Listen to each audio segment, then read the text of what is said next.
ఓం సాయిరామ్. బాబా భక్తులందరికీ కూడా నమస్కారం అండి. అందరూ కూడా సుఖంగా సంతోషంగా ఎప్పుడూ కూడా ఆనందంగా ఉండాలి అని చెప్పి ఆ బాబాగారి తరపున నేను కూడా మనస్ఫూర్తిగా కోరుకుంటున్నాను.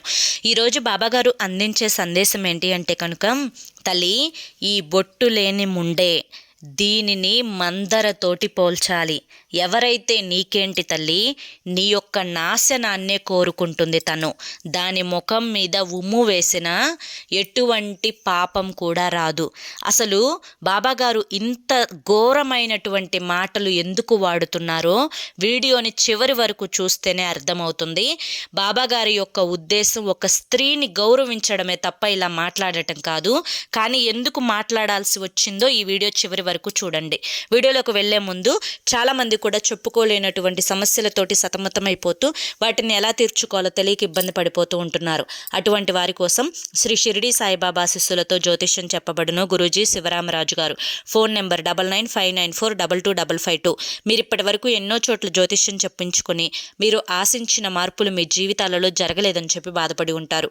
కానీ ఇక్కడ అసలు అలా జరగదండి. మీ సమస్యలు ఏవైతే ఉన్నాయో, ప్రేమ, పెళ్లి, ఉద్యోగం, రాజకీయం, సంతానం లేక ఇబ్బంది పడుతున్నా, భార్యాభర్తల మధ్య గొడవలున్నా, అప్పుల సమస్యలున్నా, శత్రువుల సమస్యలున్నా, అవేంటో గురువు గారికి వివరించి చెప్పినట్లయితే వాటికి తగిన పూజలు చేసి గురువుగారు మీకు రోజులలోనే పరిష్కారాన్ని చూపిస్తారు. గురువుగారు చెప్పినట్లు 100కు 1000% జరుగుతుంది. అలాగే గురువు గారికి 50 సంవత్సరముల అనుభవం ఉండడం వల్ల మాకున్నటువంటి ఎన్నో రకాలైన సమస్యలను రోజులలోనే పరిష్కరించారండి. అలాగే మీ కష్టాలు తీర్చుకోవడానికి ఎన్నో ప్రయత్నాలు చేసి ఉంటారు కదా. ఒక్కసారి చివరి ప్రయత్నం అనుకోనైనా కానీ ఒక్కసారి గురువుగారిని కాంటాక్ట్ అవ్వండి. స్క్రీన్ మీద కనిపిస్తున్న నెంబర్కి అయితే కాల్ చేయండి. ఎటువంటి సమస్యలు ఉన్నా కానీ మీకు రోజులలోనే పరిష్కారం దొరుకుతుంది. నిజంగా మేము చాలా మంచి పని చేసాం గురువు గారికి ఫోన్ చేసి అని చెప్పి తర్వాత మీరే సంతోషపడిపోతారు. కాబట్టి వెంటనే కాంటాక్ట్ అవ్వండి. ఇక ఆలస్యం చేయకుండా బాబాగారి యొక్క సందేశం ఏంటో మనం ఇప్పుడు తెలుసుకుందాం. తల్లి, ఒక స్త్రీని గౌరవించాలి. ఏ స్త్రీ అయినా కానీ మాతృమూర్తితో సమానంగా చూడాలి. ఇక్కడ నేను స్త్రీని అగౌరవపరచడం లేదు, కానీ నీ మనసులో ఉద్దేశాన్ని నా మాట ద్వారా నీకు వినిపించేలా చేస్తున్నాను. బాబాగారు ఏం చెప్పాలి అనుకుంటున్నారు అంటే, మొదటిగా ఒక స్త్రీని ఇలా అగౌరవంగా మాట్లాడుతున్నందుకు మనల్ని క్షమించమని చెప్పి కోరుకుంటున్నారనమాట. ఒక బొట్టు లేని ముండ దీనిని మందరతోటి పోల్చాలి. మందర ఏం చేస్తుందో నీకు బాగా తెలుసు కదా తల్లి.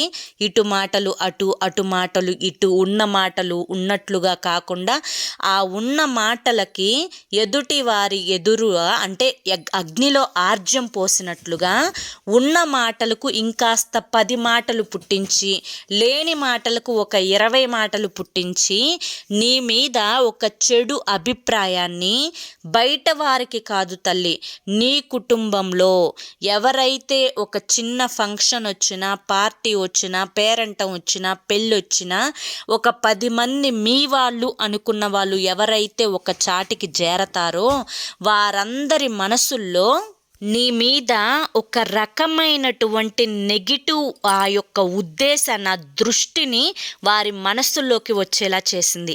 నువ్వు అనని మాటలు అన్నావు అని చెప్పి, నువ్వు పెద్దలను గౌరవించవు అని చెప్పి, అలాగే నీ యొక్క అత్తగారన్నా, నీ యొక్క మామగారన్నా, నీ యొక్క ఆడపడుచులన్నా, లేదంటే నీ యొక్క భర్త అయినా ఎవరన్నా కూడా నీకు విలువ లేదు అని చెప్పి, కేవలం నీ యొక్క స్వార్థాన్ని నువ్వు చూసుకుంటావు అని చెప్పి, ఇంట్లో ఏది లేకపోయినా కూడా పెద్దగా గొంతు పెట్టుకొని అరిచి కుటుంబాన్ని బజారును పెడతావు అని చెప్పి, నీ పిల్లల్ని కూడా నువ్వు సరిగ్గా ప్రేమగా చూసుకోవు అని చెప్పి, నీ యొక్క అందం కోసం ఎంత డబ్బైనా ఖర్చు చేసుకుంటావు అని చెప్పి, నువ్వు మితిమించి ఖర్చులు చేస్తావు అని చెప్పి, కంటికి కనిపించిందల్లా కూడా కొంటావు అని చెప్పి, ఆన్లైన్లో నచ్చినదల్లా ఆర్డర్ పెట్టుకొని తను అంటే ఎవరైతే నీ భర్త సంపాదించిన ధనమంతా కూడా తీసుకొచ్చి నీవు అనవసరమైన ఖర్చులకు ఉపయోగించుకొని పెద్దల మీద గౌరవం లేకుండా నీ ఇష్టానుసారంగా నువ్వు బ్రతుకుతున్నావు అని చెప్పి,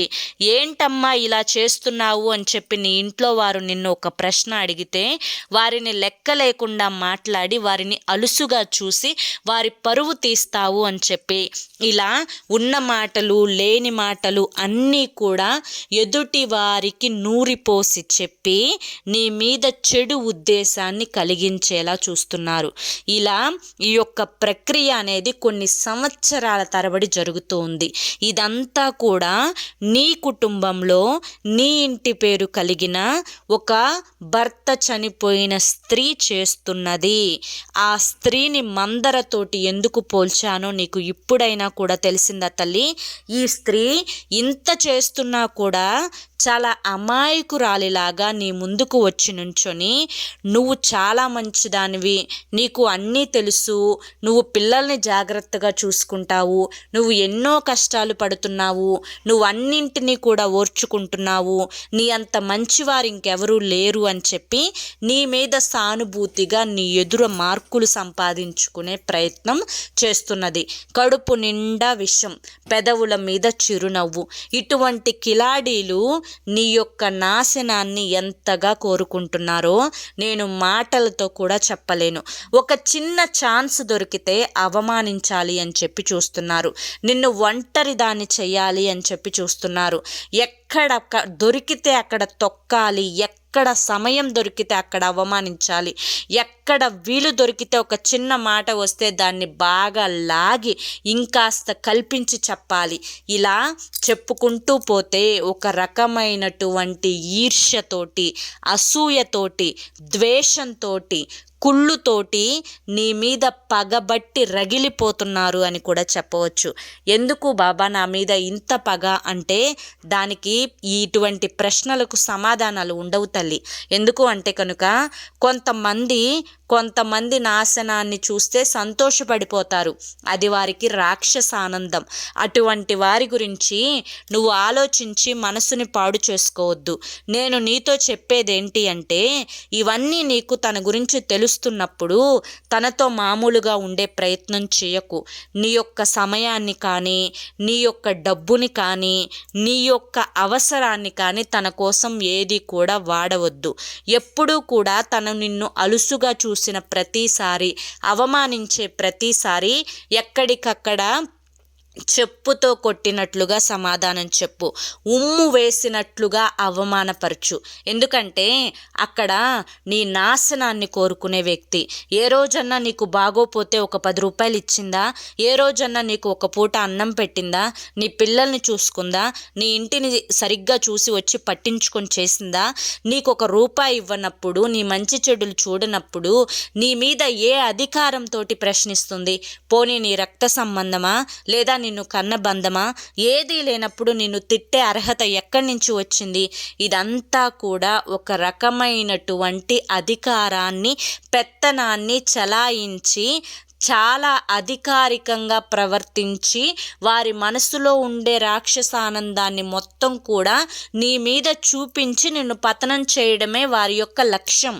కాబట్టి జాగ్రత్తగా ఉండే ప్రయత్నం చేయి తల్లి అని చెప్పి ఈరోజు బాబాగారు మనకి చాలా చక్కటి సందేశాన్ని అందించారండి. మరి ఈ సందేశం మీ అందరికీ నచ్చింది అనిపిస్తే ఈ వీడియోకి ఒక లైక్ ఇవ్వండి, హైప్ ఇవ్వండి. కింద కామెంట్ సెక్షన్లో ఓం సాయిరామ్ అని చెప్పి టైప్ చేయండి. మొదటిసారి ఛానల్లోకి వస్తే సబ్స్క్రైబ్ చేసుకుని సపోర్ట్ చేయండి. మర్చిపోకండి, మీకు ఎటువంటి కష్టాలు ఉన్నా కానీ ఈ స్క్రీన్ మీద కనిపిస్తున్న నెంబర్కి కాంటాక్ట్ అవ్వండి. భార్యాభర్తల మధ్య వశీకరణ, స్త్రీ మరియు పురుషుల మధ్య వశీకరణ కూడా 100% జరుపబడిన. ఎటువంటి సంతాన సమస్యలకైనా కానీ గురువుగారి దగ్గర చక్కటి పరిష్కారం దొరుకుతుంది. మాకు ఎన్నో సమస్యల నుంచి గురువుగారు మమ్మల్ని ఒడ్డున పడేశారండి. మీరు కూడా వెంటనే కాంటాక్ట్ అవ్వండి. సమస్యల నుంచి బయటపడి ఆనందంగా జీవితంలో ముందడుగు వేయండి. జై సాయిరామ్.